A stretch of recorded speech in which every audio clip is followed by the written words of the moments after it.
तो भाई साहब देखिए, जितने बच्चे इस बार 2027 में अपना सामाजिक विज्ञान का पेपर देने वाले हैं, तो आज किस क्लास में हम लेकर के आ गए हैं सामाजिक विज्ञान की very very most important class. देखो, मैं अगर आप लोगों को बता दूं कि आज की जो क्लास है वेरी वेरी इंपॉर्टेंट होने वाली है, क्योंकि मेरे प्यारे बच्चों आज की इस क्लास में मैंने सारे के सारे इंपॉर्टेंट बहुविकल्पी प्रश्न हो गए, सारे के सारे इंपॉर्टेंट लघु उत्तरीय प्रश्न हो गए, सारे के सारे इंपॉर्टेंट दीर्घ उत्तरीय प्रश्न है आज की इस क्लास में मैंने रखा है। मतलब आज का जो मेरा टारगेट है 70 में 70 नंबर वाला टारगेट है। और आज की इस क्लास को जितने बच्चे देख लेते हैं, मैं उनसे वादा करता हूं कि भाई आज की इस क्लास को पूरा देखने के बाद आप लोगों के 2027 बोर्ड एग्जाम में 70 में 70 नंबर लाने से कोई नहीं रोक सकता। इसके बाद चलो मैं आप लोगों को प्रश्न दिखा देता हूँ। सबसे पहले देखो, अगर हम बात करें तो आप लोगों के एग्ज़ाम में 20 प्रश्न जो होंगे, 20 प्रश्न आप लोगों के एग्ज़ाम में ऑब्जेक्टिव यानी कि बहुविकल्पी प्रश्न पूछे जाएंगे। तो सबसे पहले मैं आप लोगों को 20 नंबर पक्के करा देता हूं कि कौन कौन से ऐसे इम्पोर्टेंट क्वेश्चंस हैं, कौन कौन से इम्पोर्टेंट बहुविकल्पी प्रश्न हैं जो कि आप लोगों के एग्ज़ाम के लिए सबसे ज़्यादा महत्वपूर्ण बनते हैं। आप देखो, यहाँ से स्टार्ट करते हैं। सारे के सारे प्रश्नों को आप लोग नोट कर लेना, कॉपी में नोट कर लेना और याद कर लेना। सबसे पहला मेरा प्रश्न है कि यंग इटली सोसाइटी की स्थापना किसने की थी। मेरे पर जो very very most important questions है और 2027 में लिख कर के रख लो, 100% आएगा। देख लो कितनी बार आया है। तो देखो, यंग इटली सोसाइटी के संस्थापक कौन था? मैजनी था। तो आप लोगों को मैजनी को याद रखना है कि यंग इटली सोसाइटी का संस्थापक कौन था। तो यंग इटली सोसाइटी का संस्थापक मैजनी हुआ करता था। इसके बाद आगे देखो, फिर हम बात करते हैं प्रश्न नंबर 2 के बारे में। प्रश्न नंबर 2 देखो, हमसे कहता है कि महात्मा गांधी अफ्रीका से भारत कब लौटे थे। तो महात्मा गांधी जो थे वो मतलब अफ्रीका से भारत कब लौटे थे। तो महात्मा गांधी अफ्रीका से भारत कब लौटे, तो इसमें भाई हमारा राइट आंसर हो जाएगा 1914 ईस्वी में लौटे थे।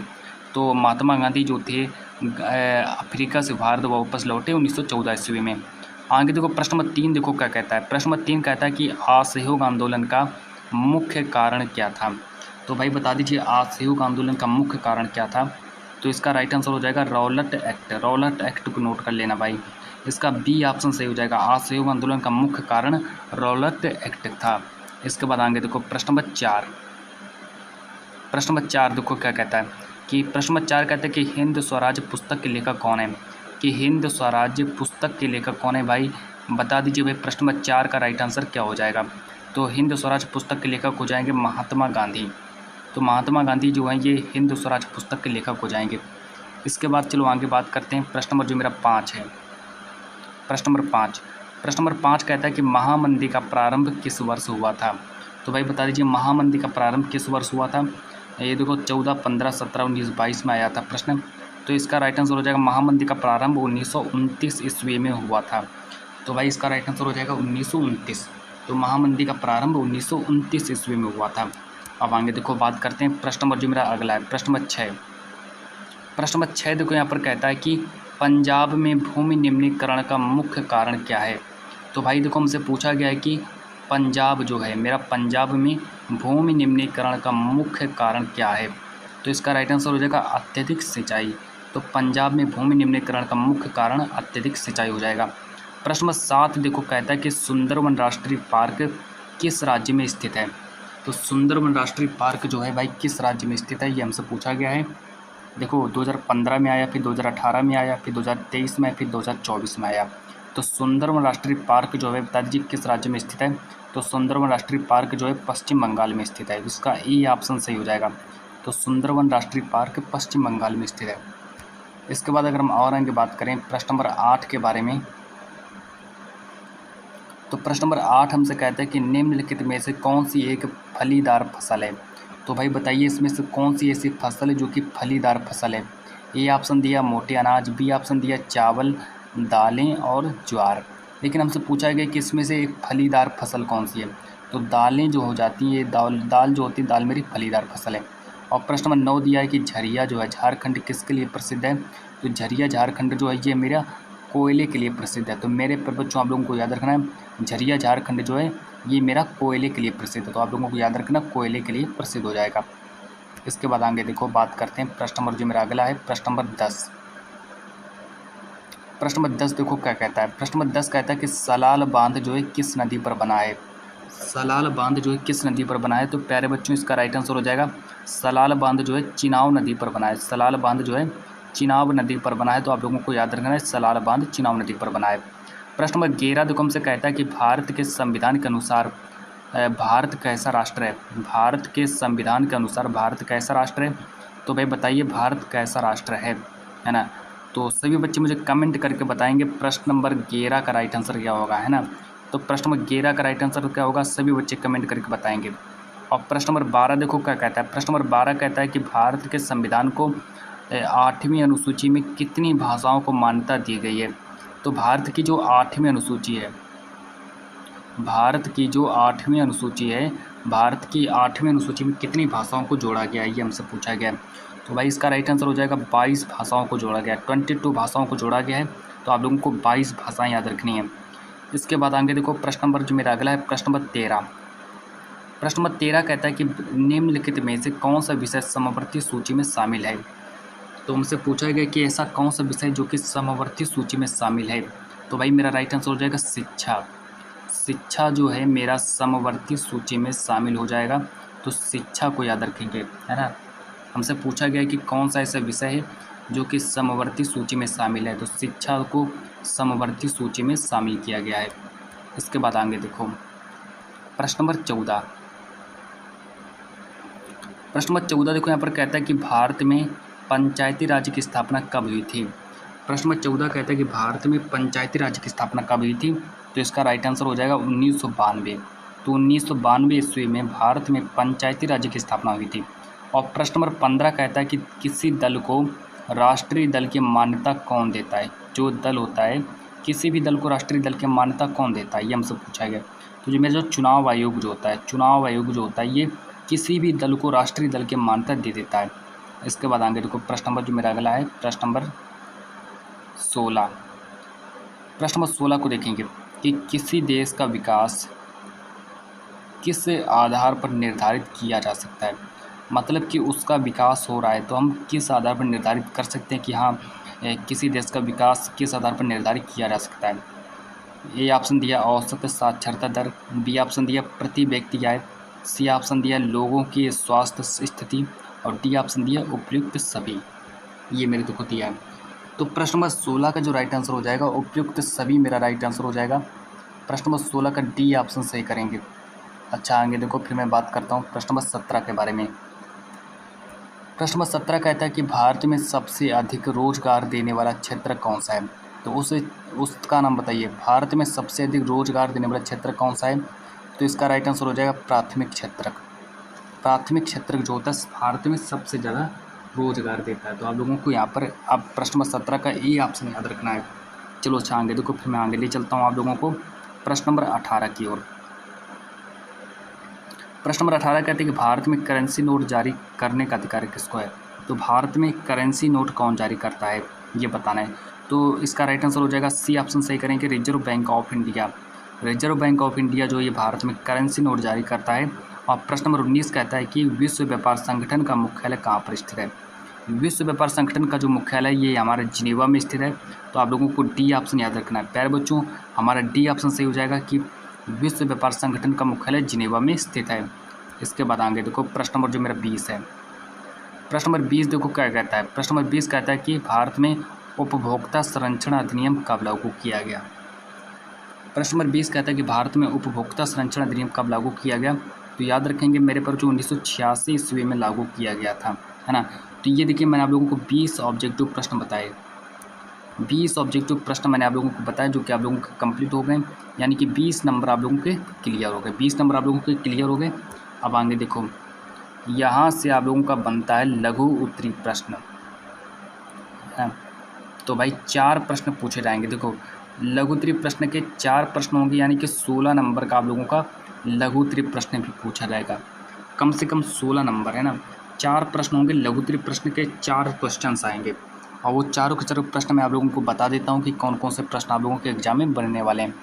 सबसे पहला देखो प्रश्न नंबर 1 हमारा दिया है कि प्रथम विश्व युद्ध ने भारत में राष्ट्रीय आंदोलन के विकास में किस प्रकार सहायता की?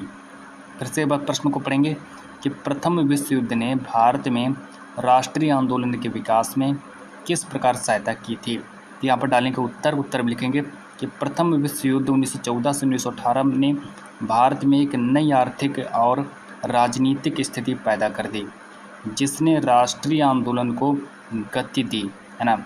ये हमारा उत्तर हो गया। उत्तर देखो, जो हमारा प्रथम विश्व युद्ध कब प्रारंभ हुआ था, तो प्रथम विश्व युद्ध जो हुआ था वो 1914 से 1918 तक चला, ने भारत में एक नई आर्थिक और राजनीतिक स्थिति पैदा कर दी, जिसने राष्ट्रीय आंदोलन को गति दी। इसके बाद आगे देखो, यहाँ पर लिखेंगे पहले हेडिंग डालेंगे करों में वृद्धि, करों में वृद्धि डालेंगे हेडिंग। अब यहाँ पर देखो लिखना स्टार्ट करेंगे कि युद्ध के खर्च को पूरा करने के लिए ब्रिटिश सरकार ने रक्षा व्यय में भारी बढ़ोतरी की। इसके लिए सीमा शुल्क बढ़ा दिया गया और आयकर नामक नया कर शुरू कर दिया गया, है ना। तो इतना करने के बाद यहाँ पर लिखेंगे करों में वृद्धि। इसके बाद फिर आगे देखो, फिर दूसरी हेडिंग डालेंगे कीमतों में उछाल, दूसरी हेडिंग डालेंगे कीमतों में उछाल। इसमें लिखना स्टार्ट करेंगे कि 1913 से 1918 के बीच कीमतें दोगुनी हो गईं। इससे आम जनता की मुश्किलें अत्यधिक बढ़ गईं और वे ब्रिटिश शासन के खिलाफ जुट होने लगे, है ना। तो पहली हेडिंग ये डालेंगे करों में वृद्धि, दूसरी हेडिंग डालेंगे कीमतों में उछाल, और तीसरी हेडिंग जो डालेंगे वो यहाँ डालेंगे जबरन भर्ती। तीसरी हेडिंग डालेंगे जबरन भर्ती कि ग्रामीण का इलाकों से युवाओं को जबरन सेना में भर्ती किया गया। इससे ग्रामीण क्षेत्रों में ब्रिटिश सरकार के प्रति व्यापक गुस्सा फैल गया। जब भाई आप उनको जब ज़बरदस्ती सेना में भर्ती किया गया, तो जितने भी यहाँ पर ग्रामीण के लोग जो थे ग्रामीण क्षेत्रों में ब्रिटिश सरकार के खिलाफ गुस्सा फैल गया, है ना। तो पहली हेडिंग, दूसरी हेडिंग, तीन हेडिंग मैंने आप लोगों को बताई हैं। इसके बाद फिर मेरी जो अगला है फोर्थ हेडिंग जो डालेंगे, यहाँ पर चौथी हेडिंग डालेंगे कि फसलें नष्ट होना और महामारी। इसमें देखो क्या लिखेंगे कि इसी समय भारत के कई हिस्सों में जब प्रथम विश्व युद्ध जब हुआ था, प्रथम विश्व युद्ध के समय इसी समय भारत के कई हिस्सों में फसलें खराब हो गईं, जिससे भोजन की भारी कमी हो गई। इसके साथ ही इन्फ्लुएंजा की भी महामारी फैल गई। सरकार के उदासीन रवैये ने लोगों को आंदोलनों से जुड़ने के लिए प्रेरित किया। तो ये हमारा प्रश्न नंबर 1 हमारा कंप्लीट हुआ। प्रश्न नंबर 1 मेरा जो था, प्रश्न नंबर 1 आप लोगों को इतना ही लिखना है। प्रश्न नंबर 1 मेरा था कि प्रथम विश्व युद्ध ने भारत में राष्ट्रीय आंदोलनों के विकास में किस प्रकार सहायता की।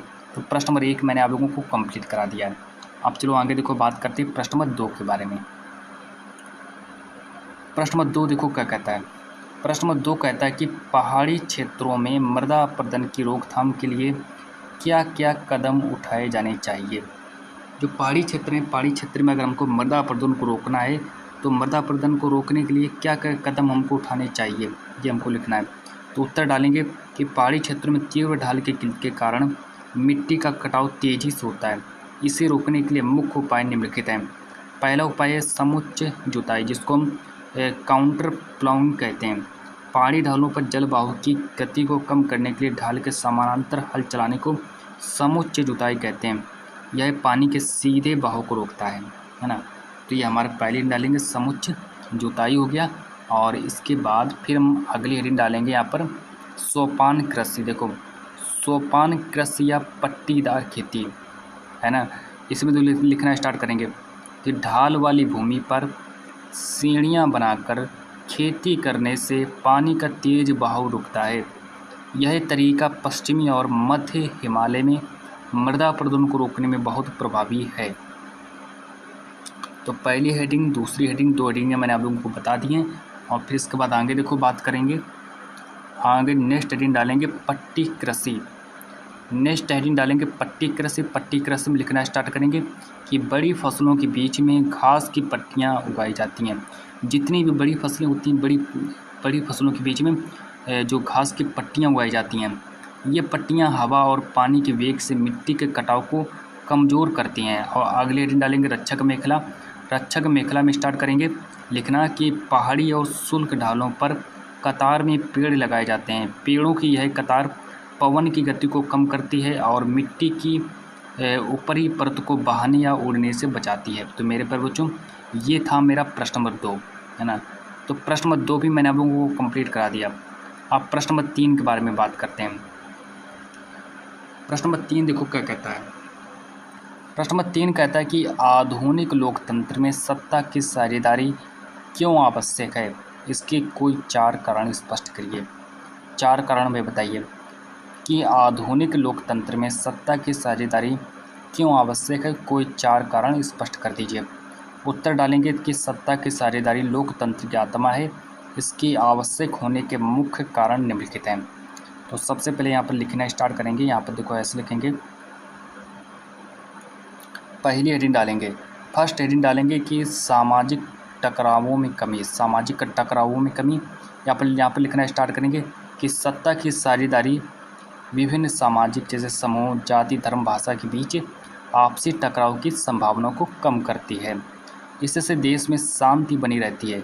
अब फिर देखो मेरी पहली हेडिंग है। दूसरी हेडिंग डालेंगे राजनीतिक स्थिरता। दूसरी हेडिंग डालेंगे राजनीतिक स्थिरता। इसमें लिखना स्टार्ट करेंगे कि सामाजिक टकराव अक्सर हिंसा और राजनीतिक अस्थिरता का रूप ले लेते हैं। सत्ता में सभी को हिस्सा देने के से राजनीतिक व्यवस्था मजबूत और स्थिर होती है। इसके बाद थर्ड हेडिंग डालेंगे, तीसरी लोकतांत्रिक मूल्यों की रक्षा। इसमें लिखना स्टार्ट करेंगे, लोकतंत्र का मूल सिद्धांत है कि जिन लोगों पर शासन किया जा रहा है उनकी राय शासन चलाने में शामिल हो। साझेदारी नागरिकों को सरकार से जोड़ता है। इसके बाद नेक्स्ट हेडिंग डालेंगे, बहुसंख्यकों के अत्याचार से बचाव। इसमें लिखना स्टार्ट करेंगे कि यदि सत्ता एक ही समूह के हाथों में रहे तो वह अल्पसंख्यकों का दमन कर सकती है। सत्ता की साझेदारी बहुसंख्यकवाद को रोककर देश की अखंडता को बचाती है। तो भाई इतना मैंने आप लोगों को बता दिया है और इसी के साथ ये प्रश्न 3 भी हमारा कंप्लीट हुआ। प्रश्न नंबर 4 देख लो क्या कहता है। प्रश्न नंबर 4 को देखेंगे भाई। प्रश्न नंबर 4 देखो क्या कहता है। प्रश्न नंबर 4 को देखेंगे। प्रश्न नंबर 4 कहता है कि औपचारिक और अनौपचारिक ऋणों में मुख्य अंतर बता दीजिए कि औपचारिक ऋण क्या होता है और अनौपचारिक ऋण क्या होते हैं। इसमें हमको मुख्य अंतर बताने हैं। तो यहाँ पर डालेंगे उत्तर में लिखना स्टार्ट करेंगे कि ऋण के स्रोतों को 2 मुख्य भागों में वर्गीकृत किया गया है। ये हेडिंग डालेंगे औपचारिक ऋण। औपचारिक ऋण में देखो क्या लिखेंगे, नंबर 1 डालेंगे कि इसके अंतर्गत बैंक और सहकारी समितियां आती हैं। दूसरी हेडिंग डालेंगे कि इन पर भारतीय रिजर्व बैंक नज़र रखता है और इनके नियमन निश्चित होते हैं। तीसरी हेडिंग डालेंगे कि इनकी ब्याज दरें काफ़ी कम और न्यायसंगत होती हैं। चौथी हेडिंग डालेंगे कि ऋण लेने के लिए ऋणाधारित दस्तावेजों की आवश्यकता होती है। इतना आप लोग स्क्रीनशॉट कर लीजिए। फिर दूसरी हेडिंग डालेंगे अनौपचारिक ऋण। अनौपचारिक ऋण में देखो क्या लिखेंगे कि इसके अंतर्गत साहूकार, व्यापारी, रिश्तेदार और मित्र आते हैं। दूसरी हेडिंग डालेंगे कि इनकी गतिविधियों को देखकर करने वाली कई केंद्रीय संस्था नहीं होती हैं। और चौथी हेडिंग डालेंगे ये बहुत ऊंची ब्याज दरें वसूलते हैं जिससे कर्जदार अक्सर कर्ज के जाल में फंस जाता है। नेक्स्ट हेडिंग चौथा नंबर लिखेंगे कि इसके लिए किसी खास दस्तावेज या समर्थक ऋणाधार की तुरंत ज़रूरत नहीं होती है, ये आपसी भरोसे पर चलता है। तो भाई इतना मैंने आप लोगों को बता दिया है। फिर इसके बाद यहाँ से आप लोगों को दीर्घ उत्तरीय प्रश्न स्टार्ट हो जाता है। देखो दीर्घ उत्तरीय प्रश्न में देखो क्या होगा कि 4 प्रश्न पूछे जाएंगे। दीर्घ उत्तरीय प्रश्न में 4 प्रश्न पूछे जाएंगे, जो कि आप लोगों के यहाँ पर 24 नंबर का दीर्घ उत्तरीय प्रश्न आएगा, है ना। 24 नंबर यानी कि 24 नंबर का आप लोगों का दीर्घ उत्तरीय प्रश्न, यानी कि 4 प्रश्न पूछे जाएंगे। दीर्घ उत्तरीय प्रश्न में 4 प्रश्न आप लोगों के पूछे जाएंगे, जो कि इस तरीके से पूछे जाएंगे। चलो बात करते हैं। तो चलिए भाई हम बात करते हैं एक एक करके सारे के सारे लघु उत्तरीय प्रश्न मैं आप लोगों को बता देता हूँ, ताकि आप लोग जब पेपर देने जाएं तो आप लोग सारे के सारे प्रश्नों को उत्तर लिख दें। तो सबसे पहला मेरा देखो दीर्घ उत्तरीय प्रश्न है। सारे के सारे दीर्घ उत्तरीय प्रश्नों के बारे में बात करने वाले हैं। प्रश्न नंबर 1 कहता है कि महामंदी जो कि 1929 में हुई थी, महामंदी के कारणों की व्याख्या कीजिए और भारतीय अर्थव्यवस्था पर इसके प्रभावों का उल्लेख कीजिए। तो बता दीजिए भाई कि महामंदी के कारणों की व्याख्या करना है हमको, है ना। तो महामंदी के कारणों की व्याख्या कीजिए और भारतीय अर्थव्यवस्था पर इसके प्रभावों का उल्लेख भी कीजिए। सबसे पहले यहाँ पर उत्तर डालेंगे कि 1929 में शुरू हुई आर्थिक महामंदी ने पूरी दुनिया की अर्थव्यवस्था को हिलाकर रख दिया। इसके प्रमुख कारण और भारत पर प्रभाव निम्नलिखित हैं।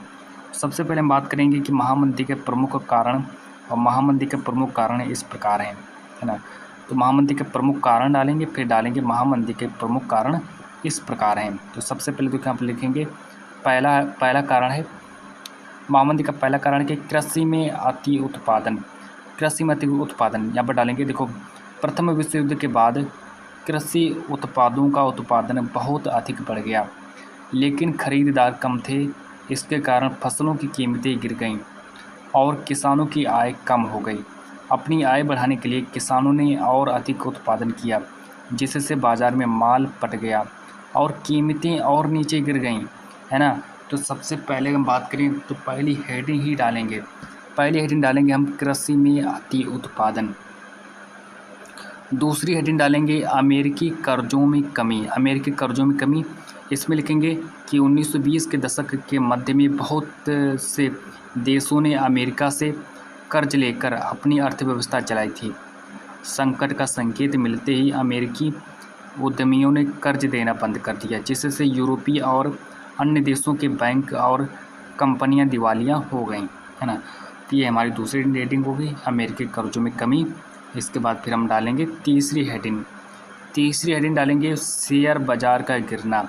इसमें लिखेंगे कि 1929 में अमेरिका का वॉल स्ट्रीट एक्सचेंज शेयर बाजार क्रैश हो गया, जिससे निवेशकों के अरबों डॉलर डूब गए और लोगों की क्रय शक्ति समाप्त हो गई। भारतीय अर्थव्यवस्था पर प्रभाव।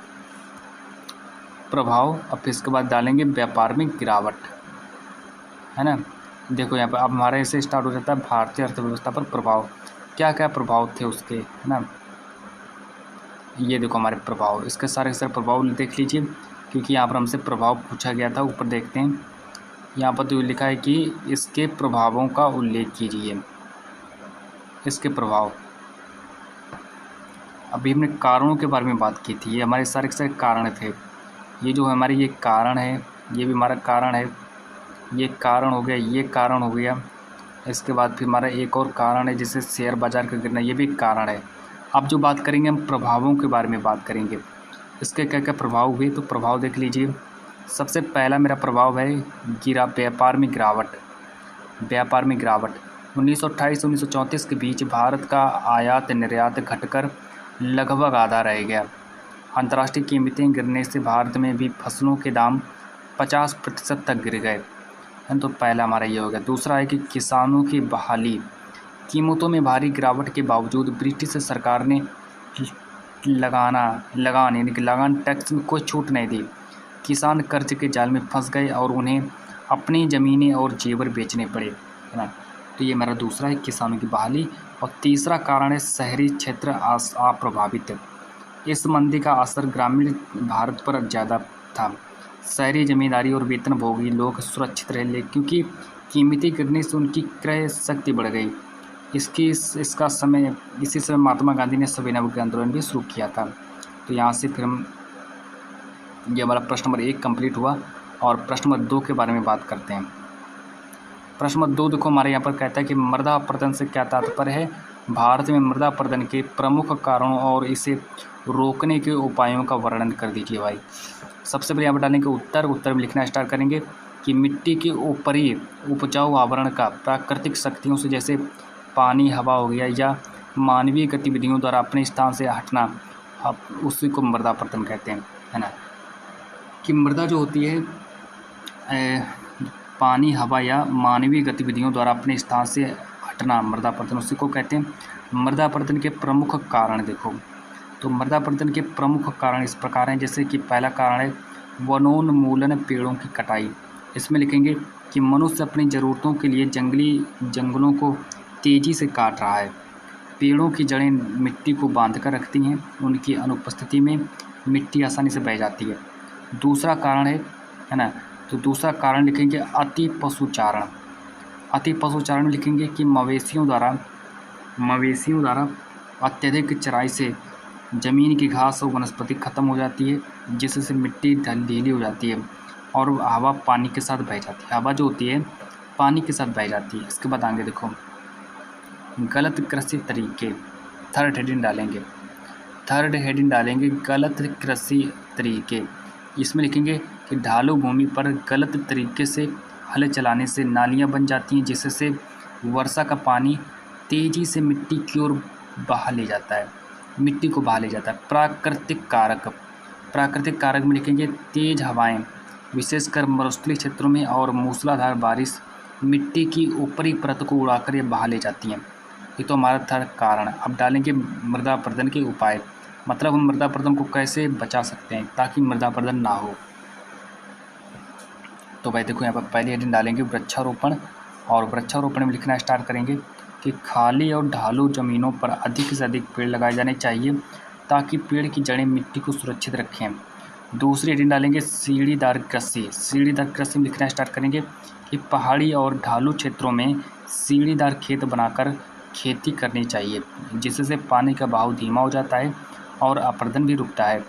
नेक्स्ट हेडिंग डालेंगे पट्टीदार खेती। पट्टीदार खेती में लिखना स्टार्ट करेंगे कि फसलों के बीच में घास की पट्टियाँ उगाई जाती हैं जो हवा की गति को कम कर देती हैं। तो ये हमारे देखो मृदा अपरदन के प्रमुख उपाय में पहली हेडिंग डालेंगे वृक्षारोपण, दूसरी हेडिंग डालेंगे सीढ़ीदार खेती, तीसरी हेडिंग डालेंगे पट्टीदार खेती, है ना।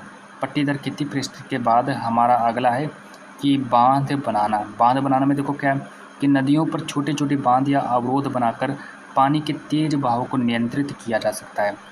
तो वह नियंत्रित भी कर सकते हैं। और इसके बाद हम अगली हेडिंग डालेंगे प्रश्न नंबर 3। हमारा देखो प्रश्न नंबर 3 हमारा स्टार्ट हो जाता है। प्रश्न नंबर 3 को देखेंगे।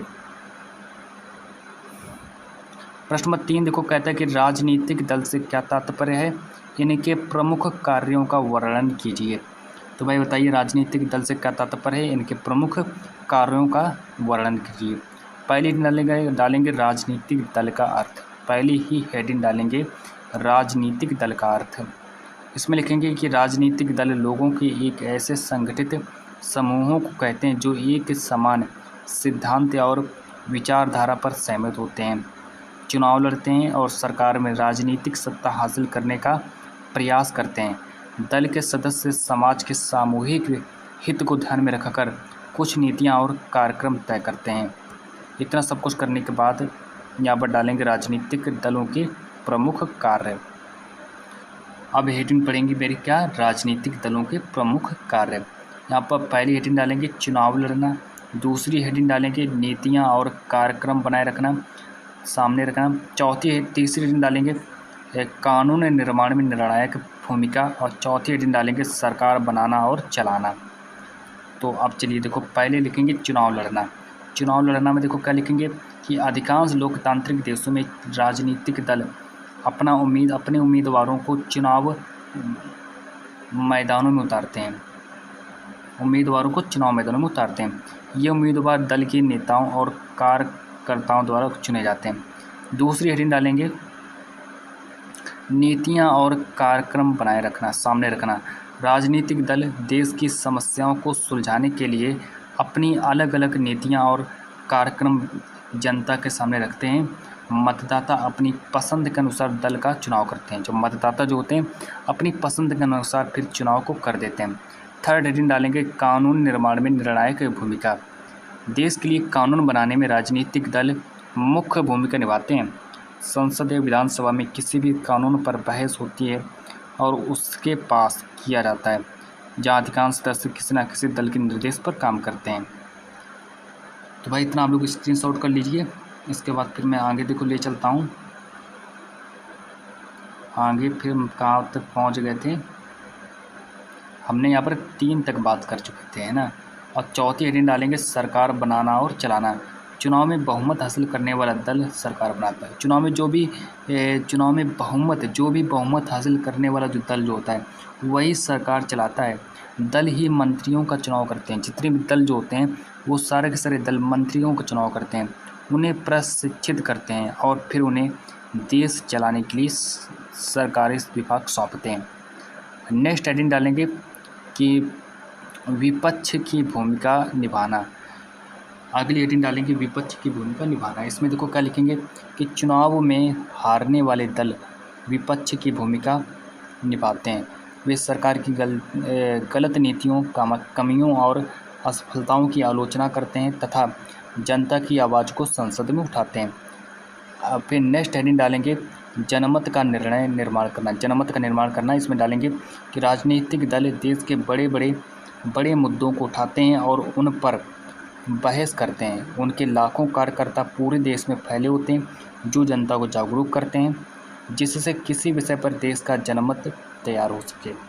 इतना भाई मैंने आप लोगों को बता दिया है।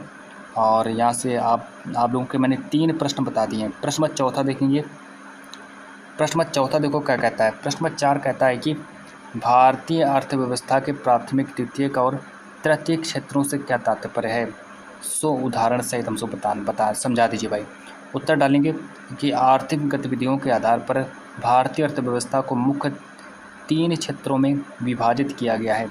इन 3 क्षेत्रों का विस्तृत विवरण दिया गया है। जैसे कि पहली हेडिंग डालेंगे प्राथमिक क्षेत्रक। और प्राथमिक क्षेत्रक में लिखना स्टार्ट करेंगे कि जब हम प्राकृतिक संसाधनों का सीधा उपयोग करके किसी वस्तु का उत्पादन करते हैं तो उसे प्राथमिक क्षेत्रक की गतिविधि कहा जाता है। क्योंकि हमें अधिकांश प्राकृतिक वस्तुओं कृषि, डेयरी, वन और मछलियों से मिलते हैं। जो प्राकृतिक उत्पाद जो होते हैं वो हमको कहाँ से मिलते हैं, कृषि से मिलता है, डेयरी से मिलता है, वन से मिलता है, मछलियों से मिलते हैं। इसीलिए इसे कृषि और सहायक क्षेत्र भी कहते हैं। इसकी विशेषता देख लो।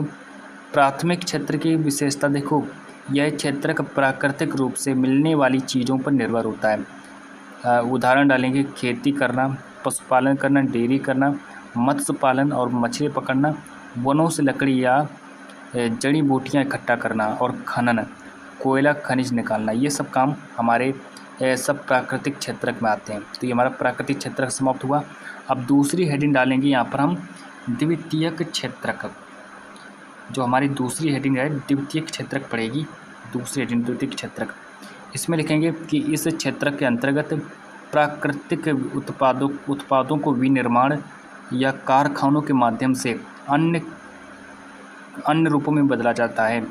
यह प्राथमिक क्षेत्र से अगला कदम है जहां वस्तुएं सीधे प्रकृति से नहीं मिलती बल्कि उन्हें इंसानों द्वारा बनाया जाता है। इसे औद्योगिक क्षेत्र भी कहा जाता है। इसकी विशेषता देख लो।